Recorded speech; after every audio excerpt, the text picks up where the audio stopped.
இன்றைக்கி ஒரு 3D art பார்க்கலாமா? ஃபஸ்ட்டு ஒரு ஸ்கொயர் ஷேப்புக்கு ஒரு பாக்ஸ் போட்டுக்கோங்க. அடுத்து 4 பார்ட்டிஷனாக பிரிச்சுக்கோங்க. நான் பண்ணுற மாதிரி பண்ணிக்கோங்க.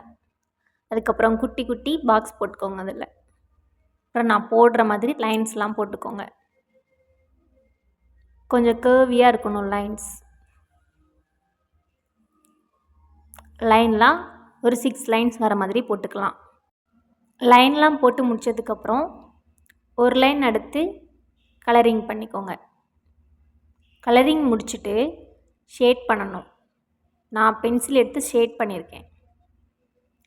ஷேடிங் முடித்ததுக்கப்புறம் பார்க்குறப்ப ரொம்பவே நல்லாயிருக்கும். உங்கள்கிட்ட ஒரு பென் இருந்தாலே போதும், இந்த 3D ஆர்ட்டை பண்ணிடலாம். கண்டிப்பாக ட்ரை பண்ணி பாருங்கள், ரொம்பவே நல்லாயிருக்கும். இந்த ட்ராயிங் பிடிச்சிருந்தா லைக் பண்ணிக்கோங்க, என் சேனலை சப்ஸ்கிரைப் பண்ணிக்கோங்க. உங்களை நான் அடுத்த வீடியோவில் பார்க்குறேன்.